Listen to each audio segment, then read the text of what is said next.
How many do you think? I would be very surprised, as would pretty much everyone I've spoken to with any knowledge of this case, if it was not in the hundreds, multiple hundreds. Charles Edmund Cullen, born February 22nd, 1960, is a former United States sailor and nurse, and he murdered dozens, possibly hundreds of patients during a 16-year medical career until being arrested in 2003. He confessed to committing as many as 40 murders, and at least 29 of them have been confirmed, though interviews with police, psychiatrists, and journalists suggest he committed many more. But how is this possible? How did he get away with so many murders? And why did he do it? Let's try and find out. Hello, I'm Mike Droberg, a Marine Corps veteran, filmmaker, history enthusiast, and investigator of the supernatural. And we will answer these questions on today's episode of Forgotten History.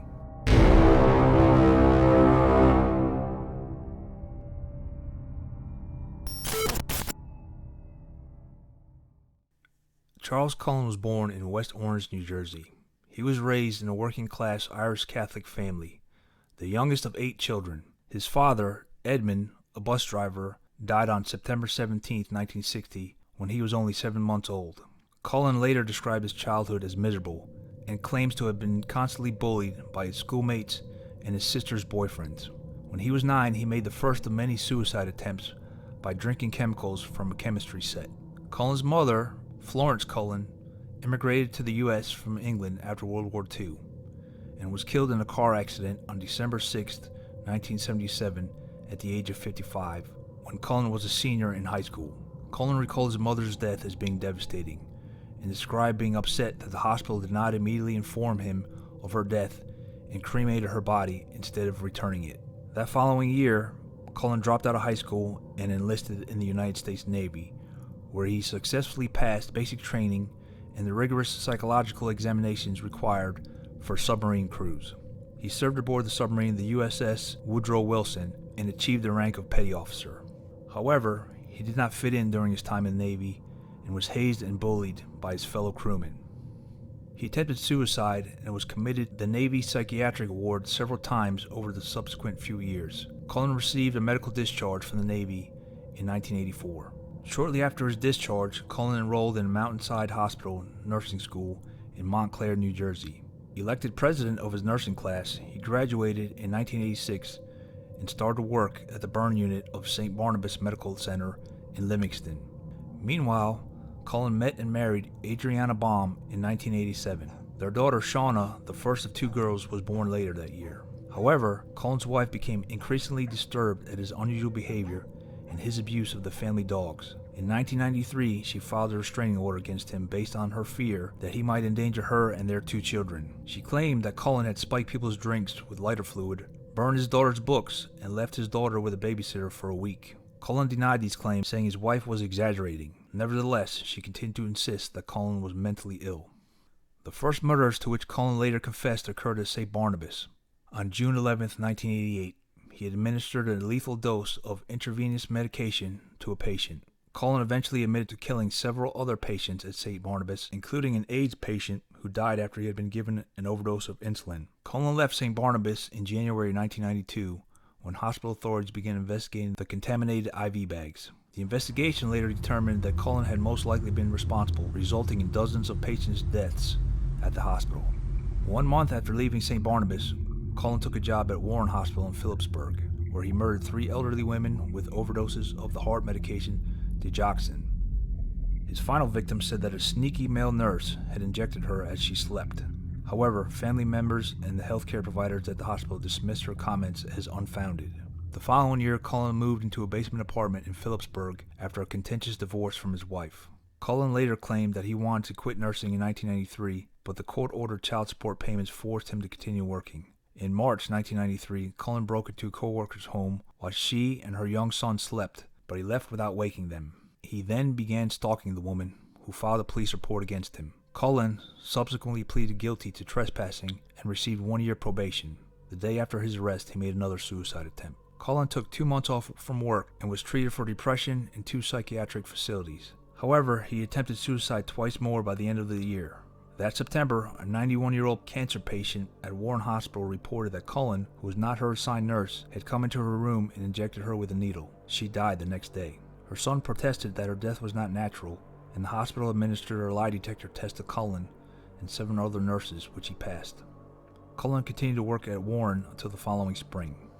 Colin began a 3-year stint at the intensive care unit of Hunterdon Medical Center in Flemington. He claimed that he did not harm anyone during the first 2 years at Hunterdon. However, hospital records for that period had been destroyed at the time of his arrest in 2003. Colin admitted to murdering 5 patients between January and September of 1996, again with overdoses of digoxin. He then found work at the Morristown Memorial Hospital, but was soon fired for poor performance. Colin remained unemployed for 6 months and stopped making child support payments. After seeking treatment for depression at the Warren Hospital emergency room, he was briefly admitted into a psychiatric facility. In February of 1998, Colin was hired by Liberty Nursing and Rehabilitation Center in Allentown, Pennsylvania, where he staffed a ward of respirator-dependent patients. There, he was accused of giving patients drugs at unscheduled times. He was fired after being seen entering a patient's room with syringes in hand and a counter that left the patient with a broken arm. After leaving Liberty, Colin was employed at Easton Hospital from November 1998 to March 1999. On December 30th, 1998, he murdered yet another patient. A coroner's blood test showed lethal amounts of digoxin in the patient's blood, but an internal investigation with Easton Hospital was inconclusive. Evidence did not definitively point to Colin as the murderer. Even with a history of mental instability and the number of deaths during his employment at various hospitals, Colin continued to find work because of a national shortage of nurses. Additionally, no reporting mechanisms yet existed to identify nurses with mental health or employment problems, and liability concerns made hospitals unwilling to take significant action against Colin. In March of 1999, Colin took a job at the burn unit of Allentown's Lehigh Valley Hospital, Cedar Crest, where he murdered 1 patient and attempted to murder another. 1 month later, he voluntarily resigned from Lehigh Valley Hospital and took a job working at Cardiac Care Unit at St. Luke's Hospital in Bethlehem. During the subsequent 3 years, Colin murdered at least 5 patients and is known to have attempted to kill 2 more. On January 11, 2000, he once again attempted suicide by lighting a charcoal grill in his bathtub and hoped to succumb to carbon monoxide poisoning. His neighbors smelled the smoke and called the fire department and police. Colin was taken to a hospital and a psychiatric facility but returned home the following day. No one suspected Colin was murdering patients at St. Luke's until a co-worker found medication vials in a disposal bin. The drugs were not valuable outside the hospital, and since they were not used in recreational drug use, the theft was highly unusual. An investigation showed that Colin had taken the medication, and he was offered a deal by St. Luke's to resign and be given a neutral recommendation or to be fired. He resigned and was escorted from the building in June of 2002. 7 of his co-workers at St. Luke's later alerted the Lehigh County District Attorney of their suspicions that he had used drugs to kill patients. Investigators looked into Colin's past, and the case was dropped 9 months later for lack of evidence. In September of 2002, Colin began working in the critical care unit of Somerset Medical Center in Somerville, New Jersey. Colin had killed at least 13 patients and attempted to kill at least 1 more by mid-2003 using digoxin, insulin, and epinephrine. On June 18, 2003, he unsuccessfully attempted to murder Somerset patient Phil Greger, who was later discharged and died 6 months later of natural causes. Somerset began to notice Colin's wrongdoings when he accessed the rooms and computerized records of patients to whom he was not assigned. The hospital's computerized drug dispensing cabinets showed that he was requesting medications that his patients had not been prescribed. His drug requests included many orders that were immediately canceled and many requests within minutes of one another. In July 2003, the executive director of the New Jersey Poison Information and Education System warned Somerset officials that at least 4 suspicious overdoses indicated the possibility that an employee was killing patients. The hospital delayed contacting authorities until October. By then, Colin had killed at least 5 more patients and attempted to kill another. When a patient in Somerset died of low blood sugar in October 2003, the hospital alerted the New Jersey State Police. That patient was Colin's final victim. State officials castigated the hospital for failing to report a non-fatal insulin overdose administered by Colin in August. An investigation into his employment history revealed past suspicions about his involvement in patient deaths. Somerset fired Colin on October 31, 2003, ostensibly for lying on his job application. The nurse, Amy Loughran, alerted the police after she had become alarmed about Colin's records of accessing drugs and his links to patient deaths. Police kept him under surveillance for several weeks until they had finished their investigation. Investigators assigned Loughran to visit Colin after work hours and talk to him while she wore a wire. With that evidence, police had produced enough probable cause for his arrest. Colin stated that he administered overdoses to patients to spare them from being coded or going into cardiac or respiratory arrest as being listed as a code blue emergency. He told detectives that he could not bear to witness or to hear about attempts at saving a victim's life. Colin also stated that he gave patients overdoses so that he could end their suffering and prevent hospital personnel from dehumanizing them. However, not all of his victims were terminal patients. Some, like Gal, had been expected to recover before Colin killed them. Instead of using common painkillers and stimulants, access to which was strictly regulated by hospitals because of their value as street drugs, Colin chose instead to use as his tools of choice drugs such as digoxin and insulin, which had little use outside hospital setting and were less likely to attract attention. Investigators stated that Colin may have caused patients to suffer, which contradicts his claims of wanting to save patients from suffering. Similarly, Colin told investigators that although he observed patients suffering for several days, the decision to commit each murder was performed on impulse. Colin told detectives in 2003 that he lived most of his life in a fog, and that he had blacked out memories of murdering most of his victims. He said that he could not recall how many he killed or why he had chosen them.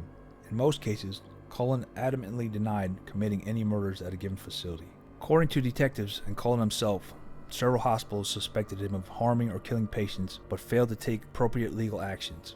After Colin's criminal conviction, many of the hospitals at which he had worked were sued by families of his victims. The files and settlements against the New Jersey hospitals, all of which were settled out of court, are sealed. Prompted by the Colin case, Pennsylvania, New Jersey, and 35 other states adopted new laws which encourage employers to give honest appraisals of workers' job performance and provide legal protections for reporting medical errors. The New Jersey laws in particular form the model other states would follow. Firstly, the 2004 Patient Safety Act increased hospitals' responsibility for reporting serious preventable adverse events. The 2005 Enhancement Act, a supplement to the Patient Safety Act, required hospitals to report certain details on their employees to the New Jersey Division of Consumer Affairs and mandated that the complaint and disciplinary records relating to patient care be kept for at least 7 years. The 2022 film, The Good Nurse, adapted from Charles Graeber's nonfiction book, The Good Nurse, A True Story of Medicine, Madness, and Murder, that was released on Netflix, has Eddie Redmayne portraying Colin, and Jessica Chastain portrays co-worker Amy Loughran, the nurse who helped implicate Colin and assisted detectives by talking with Colin after work hours while she wore a wire. I recently watched this film and highly recommend it. Thanks for watching today's episode of Forgotten History. Please like, share, and subscribe. Send us your questions or comments, and we'll get back to you as soon as possible. Let us know if you have any show ideas. We're always looking for new topics to discuss, and we'd love to hear from you. Thanks again. Until next time.